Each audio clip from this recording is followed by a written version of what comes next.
Olá pessoal, vamos falar hoje sobre o tema liberdade. O que seria liberdade? Primeiramente, vamos avaliar a questão do lado espiritual. Para o espírito, que tem a condição de movimentar-se daqui para ali, de um local para o outro, muitos com a energia e a velocidade do pensamento, a liberdade é algo que não pode ser medido por nós. Mas para nós, seres humanos, espíritos abraçados a um corpo físico, já perdemos a questão da liberdade e muito, porque como se fôssemos larvas sobre as folhas de uma árvore, nós não podemos ir muito longe. Considerando que o planeta Terra é um sistema fechado para nós seres humanos, se nós sairmos daqui, a gente perde essa vida no corpo físico. Em raríssimas exceções, algumas experiências científicas, algumas pessoas vão para o espaço, depois de um tempo voltam, mas são todos cercados de um certo cuidado. O ser humano é um ser muito fraco, sim, fisicamente falando, em relação ao universo, em relação a tudo. Então, para nós termos a mesma liberdade que os espíritos têm, impossível.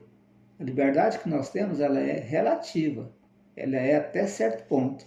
A pergunta 826 do Livro dos Espíritos traz para nós: em que condição o homem poderia desfrutar de liberdade absoluta? Quer dizer, poder fazer aquilo que ele quer, da forma que ele quer, dizer tudo o que ele quer dizer, falar de todos os assuntos. Para os espíritos, eles fazem aqui uma analogia filosófica que seria a condição do eremita no deserto. Porque se dois homens estão juntos, já há direitos a serem respeitados. E nenhum deles tem mais liberdade absoluta. Quer dizer que a minha liberdade termina onde começa o direito do outro, né? Quer dizer, se eu começar a xingar alguém, brigar, discutir, causar um problema sério com outra pessoa, essa outra pessoa vai se sentir lesada e vai, em contraposto às minhas atitudes, agir contra mim. E dessa forma eu vou me sentir lesado. Então, então é interessante que a gente compreenda que a liberdade ela é relativa, porque nós somos seres humanos vivendo em um planeta e as nossas ações vão atingir os nossos semelhantes, seja positivamente ou negativamente. E a gente vai compreendendo então a questão da relatividade da liberdade. Hoje, nós estamos tendo uma dificuldade muito grande de exercer a pouca liberdade que nós temos. Muita gente está sendo proibida de falar aquilo que quer, está sendo proibida de dizer aquilo que pensa, principalmente em questão política. Porque os poderosos não querem que as pessoas falem aquilo que elas têm vontade de falar, porque isso pode dar uma condição a que elas venham a perder o poder que elas acham que têm. Mas vem cá comigo. Ninguém proíbe a gente de pensar, né? Qualquer coisa que eu pense, ninguém está ouvindo. Então, como espírito e na minha liberdade de pensamento, eu posso pensar o que eu quiser. Por mais que outras pessoas venham nos proibir de alguma coisa, eu posso pensar aquilo que eu quiser. Não há como devassar a mente de alguém, pelo menos por enquanto, e impedir ela de pensar algo diferente daquilo que eu penso. Vamos então, neste assunto, lá em Mateus 12, diz o seguinte: tudo que vocês desejam que os outros façam a vocês, façam vocês também a eles. Quer dizer, existe uma determinada lei de justiça ou um ajuste para que a gente só faça aquilo que nós desejamos que os outros façam conosco. Se eu quero fazer alguma coisa com alguém, isso também tem que ser passível de que seja feito comigo. Por isso que se fizermos o mal para outra pessoa, nós estamos abrindo o campo para que outros façam o mal para conosco. Então aí nós vamos perceber que existem determinados limites para a nossa liberdade impostas pelo próprio Evangelho. Nós temos liberdade de falar aquilo que pensamos, mas não temos liberdade de, a partir daquilo que pensamos, machucar, ferir a suscetibilidade, o sentimento de outras pessoas. Então, há uma certa distância entre a liberdade absoluta, né, de pensamento e a liberdade de movimento, daquilo que eu devo falar ou não, daquilo que eu devo fazer ou não fazer. Quando a gente caminha aqui na Terra, estamos presos pela lei da gravidade. Não podemos nos locomover rapidamente. Mesmo que a gente se coloque em um avião, né, que voa em velocidade super rápida, existe um determinado tempo entre o momento que eu saio daqui e chego lá no meu destino. Isso significa que nós estamos presos, de qualquer forma, a alguma coisa. Então, as nossas palavras também devem estar presas à nossa responsabilidade, né? Sermos responsáveis por aquilo que falamos. Mas as autoridades não têm direito de proibir a gente de pensar e de falar aquilo que é necessário, aquilo que é preciso. A lei de liberdade é bem compreendida quando aprendemos a fazer relação entre a liberdade de pensar e a liberdade de consciência. Como sabemos, a liberdade de pensar é plena do ser humano. No pensamento, goza o homem de ilimitada liberdade, pois que não há como opor-lhe,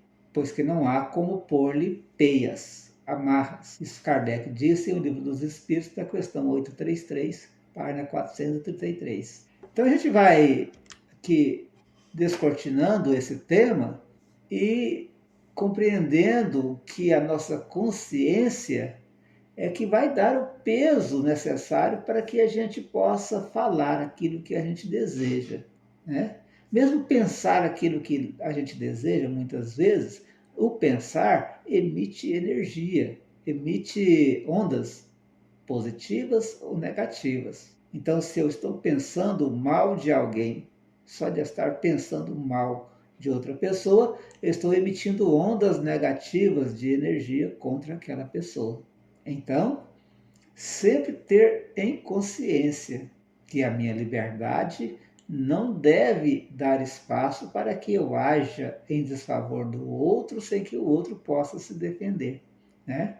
Importante a gente buscar em O Livro dos Espíritos, na pergunta 621, onde eles nos esclarecem que a lei de Deus está escrita na nossa consciência.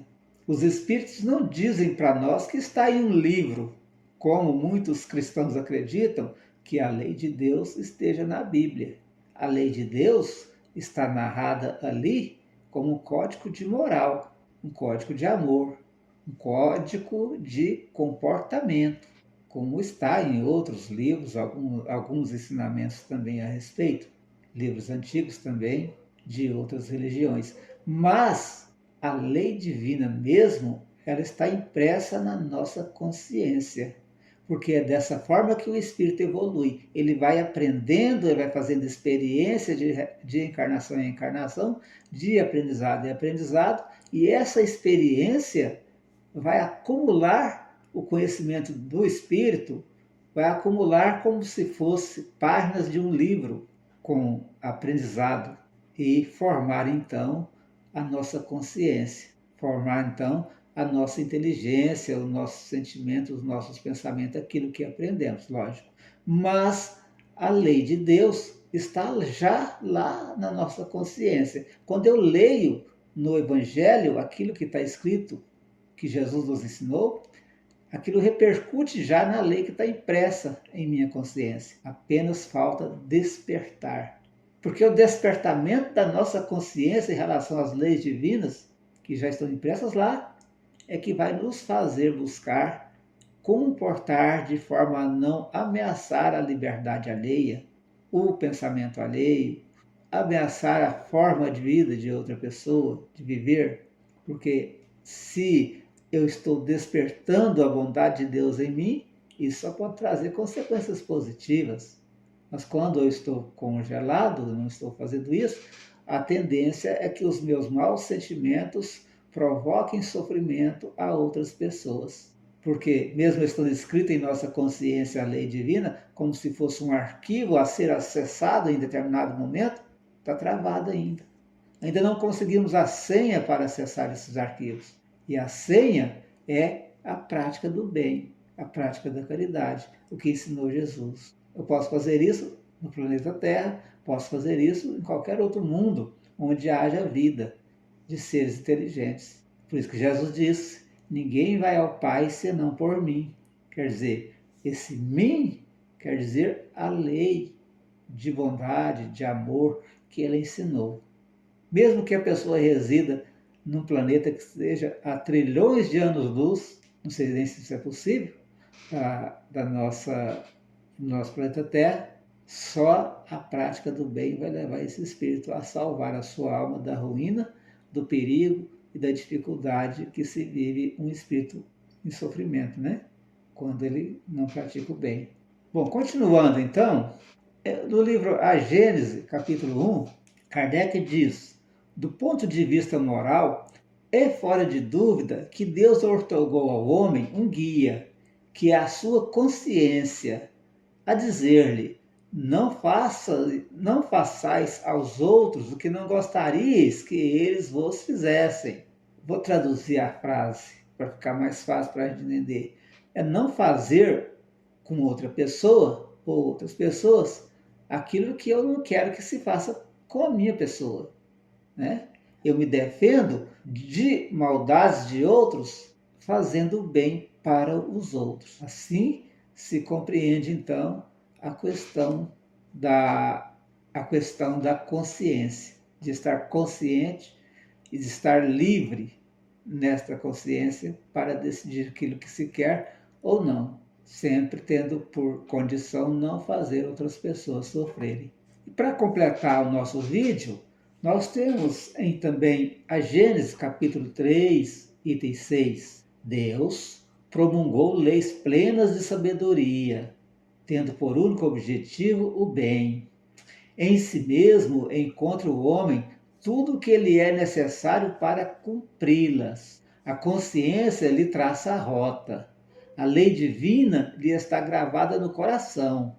E, ao demais, Deus lhe lembra constantemente por intermédio de seus messias e profetas, de todos os espíritos encarnados que trazem a missão de o esclarecer, moralizar e melhorar. E, nestes últimos tempos, pela multidão dos espíritos desencarnados que se manifestam em toda parte. Então, essas leis divinas, plenas de sabedoria, já foram promulgadas, quer dizer, já foram divulgadas. Elas estão aí para serem estabelecidas. Quando você ver um desses nossos irmãos ocupando cargos de alta estirpe, de alto escalão, na nossa pátria, por exemplo, e fazendo mal, prejudicando as pessoas porque elas disseram essa ou aquela coisa, porque fizeram esta ou aquela crítica, nós estamos percebendo que essa pessoa não tem na consciência dela a formação do Evangelho. Ainda é uma pessoa crua em relação àquilo que Jesus nos ensinou. Não é por isso que nós vamos deixar de combater as ideias dessa pessoa, que muitas vezes são ideias materialistas e ideias de ódio para conosco ou para com outros semelhantes nossos, né? Ódio, né, para com as pessoas. Então, para encerrar então o nosso trabalho de hoje, eu vou fazer uma relação entre liberdade, que está completa no pensamento, né, e livre-arbítrio, que a partir do momento que eu tenho dentro da minha consciência, do meu pensamento, a liberdade de pensar o que eu quero, eu tenho o livre-arbítrio de divulgar ou não aquilo que eu penso. E o que vai me fazer escolher o que eu devo ou não falar, devo ou não fazer? A consciência. O que eu vou fazer é o bem? O que eu vou fazer é o mal? Então, assim, eu vou poder, então, escolher o certo, fazer o bem, dizendo o bem, que seria aquilo que não vai prejudicar ninguém e vai melhorar a vida dos outros, e a nossa também. Beleza, pessoal? Esse é o nosso trabalho hoje sobre liberdade. Eu espero ter falado alguma coisa que possa ter calado em sua consciência, em sua mente, e preparando aqui então para outros trabalhos vindouros. Muito obrigado, que Deus nos abençoe.